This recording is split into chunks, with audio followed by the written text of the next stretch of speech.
আমার নাম মিশু। আমি আজ আমার মায়ের কাণ্ড কারখানার কথা বলবো। ঘটনার শুরু যখন আমি খুব ছোট। আমার মা তখন ২৪ বছরের যুবতী। দেখতে অনেক সুন্দরী আর ফর্সা আমার মা। বাড়িতে কোনো মানুষ, ফেরিওয়ালা, মেহমান এলে তারা মায়ের দিকে হা করে তাকিয়ে থাকত।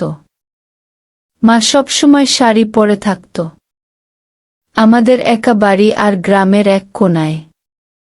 বাড়িতে দুটো ঘর, একটা রান্নাঘর, একটা গোয়াল ঘর আর একটা কলঘর ছিল। বাড়ির পিছনে ফলের বাগান, ছোট দুটো সবজি ক্ষেত আর একটা মাঝারি পুকুর ছিল। এক ঘরে আমরা মা বাবা সহ থাকতাম আর অন্যটাতে আমার দাদু থাকত। ঘর দুটো একটু কাছাকাছি ছিল। বাড়িতে মানুষ খুব বেশি নেই আর আমাদের একা বাড়ি, তাই মাকে তেমন পর্দা করতে হতো না। বাড়িতে আমি, মা বাবা, আমার ৬ মাস বয়সী ছোট ভাই আর আমাদের দাদু থাকি। দাদি মারা গেছে অনেক আগে আর বাবা ওনার একমাত্র ছেলে, তাই দাদু আমাদের সাথেই থাকেন। বাবা একটা বেসরকারি কোম্পানিতে চাকরি করতেন। প্রতিদিন খুব সকালে যেতেন আর ফিরতেন রাত ৮টার দিকে। দুপুরে বাড়িতে আসতেন না, কারণ প্রতিষ্ঠানটি অনেক দূরে। মা টিফিন দিয়ে দিত আর বাবাটা খেয়ে নিত। দাদু কৃষিকাজ করত, তাই শরীর এখনো খুব ফিট। শক্ত পেটা শরীর, হাতের বাহুতে মাংসপেশি কিলবিল করে রেসলারদের মত। বাড়ির সব ভারী কাজ উনি একাই করেন। শরীরে কোনো অসুখ বাঁধেনি এখনো। দাদু প্রতিদিন সকালে বাজার করা আর আমাদের গাভীর দেখাশোনা করা, পুকুরে মাছ ধরা, বাড়ির পিছনের জমিতে শাক সবজি চাষ করা, বাগান করা এইসব করতেন। সংসারের কাজে মাকে মাঝে মাঝে সাহায্য করতেন। আমি সারাদিন এই বাড়ি ওই বাড়ি ঘুরে বেড়াতাম আর খিদে লাগলে বাড়ি এসে মাকে বলতাম। মা খেতে দিত আর খেয়ে আবার ঘুরে বেড়াতাম। আমার ছোট ভাই তখন খুব শান্তশিষ্ট ছিল, কান্নাকাটি খুব কম করত। খিদে লাগলে কান্না করত আর খেয়ে ঘুমিয়ে যেত বা খেলা করত। কাউকে জ্বালাতন করত না। আমাদের বাড়িটা গ্রামের এক কোনায় আর পুরো বাড়ি পাঁচিল দিয়ে ঘেরা ছিল। মাকে দেখতাম সবসময় দাদুর সাথে খুশি মনে কথা বলত। দাদুর সাথে কথা বা কাজ করার সময় মায়ের গায়ের কাপড় ঠিক থাকত না।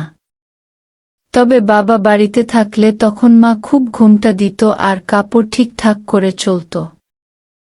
আমার কেমন যেন লাগত দাদু আর মায়ের কাণ্ড দেখে। যাই হোক, একদিন সকালে আমি খেয়ে ঘুরতে বের হয়েছি, বাবাও তখন কাজে চলে গেছে আর দাদু আমাদের গাভীকে খাবার দিচ্ছে আর মা বাবুকে খাওয়াচ্ছেন। আমি কিছু দূর যেতেই আমার খুব বাথরুম লাগলো আর আমি বাড়ি ফিরে চললাম। বাড়ি এসে গেট ধাক্কা দিয়ে দেখি গেট ভেতর থেকে বন্ধ। আমার খুব জোরে বাথরুম লেগেছিল, তাই আমি কাউকে ডাক দিলাম না, কারণ তারা আসতে আসতে আমার অবস্থা শেষ হয়ে যাবে। তাই আমি এক দৌড় দিয়ে বাড়ির পিছনে চলে গেলাম। বাড়ির পিছনে টিনের পাঁচিলে একটা ছোট ফাঁক ছিল, মনে হয় কুকুর আসা যাওয়া করতে করতে ওই ফাঁক হয়ে গেছে। আমি ওই ফাঁক দিয়ে মাঝে মাঝে আসা যাওয়া করতাম। বড় কেউ ওই ফাঁক দিয়ে ঢুকতে পারবে না। আমি বাড়ি ঢুকে এক ছুটে বাথরুমে গেলাম। বাথরুম শেষ করে মাকে গেট খুলে দিতে বলতে যাব, এমন সময় দেখি আমাদের ঘর থেকে মা আর দাদুর হাসির আওয়াজ আসছে। আমি ঘটনা কি দেখার জন্য জানালা দিয়ে উকি মেরে পুরোথ হয়ে গেলাম। আমি দেখতে পেলাম মা শুয়ে বাবুকে খাওয়াচ্ছে আর দাদু মায়ের পাশে শুয়ে, আর মাঝে মাঝে হাত বলাচ্ছে মায়ের গায়ে। মা এক হাত দিয়ে দাদুর মাথায় হাত বুলিয়ে দিচ্ছে আর দাদুর কথা শুনে বেশ শব্দ করে হাসছে। তাদের কথাবার্তা আমি শুনতে পাচ্ছি, কারণ তারা বেশ জোরে কথা বলছে। বাড়িতে কেউ নেই ভেবে তারা জোরে কথা বলতে লাগলো। দাদু মাকে বলছে কি, এখন এক রাউন্ড করি তারপর কাজ করা যাবে। দাদুমাকে স্পর্শ করে খেলা শুরু করল। কিছুক্ষণে খেলা চলার পর তারা নিস্তেজ হয়ে গেল। তাদের আর উঠার মতো শক্তি ছিল না তখন। তারা একে অন্যকে জড়িয়ে ধরে শুয়ে রইল। আর কথা বলতে লাগল। দাদু বলল, ও বৌমা কেমন লাগলো আজ? মা বলেন, উই আজ আপনি একেবারে ষাঁড়ের মতো করলেন। দাদু বললেন, আমি তো সারাদিন তোমার কাছেই থাকতে চাই, কিন্তু পারি কই। মা বলল, আমি ও সেটাই চাই, কিন্তু এর চেয়ে বেশি করতে গেলে ধরা পড়ে যাব যে। মিশু স্কুলে যাওয়া শুরু করলে তখন মজা করা সারাদিন ধরে।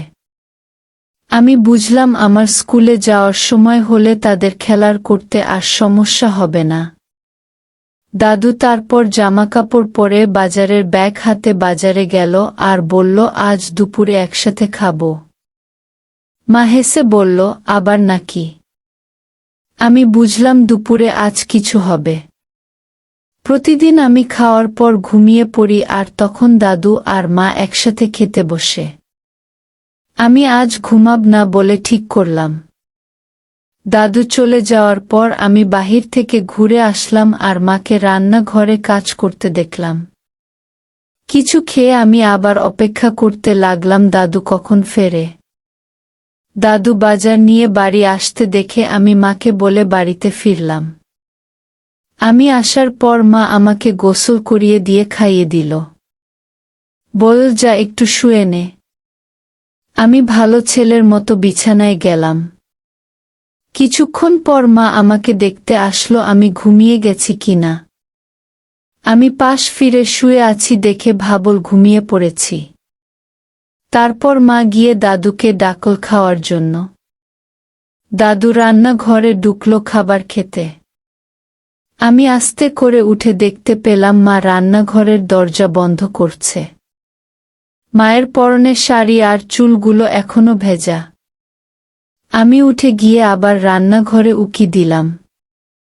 আমাদের রান্নাঘরের একপাশে একটা আগের দিনের ডাইনিং টেবিল আর 4টা চেয়ার ছিল। আমরা ওইখানে বসেই খাই।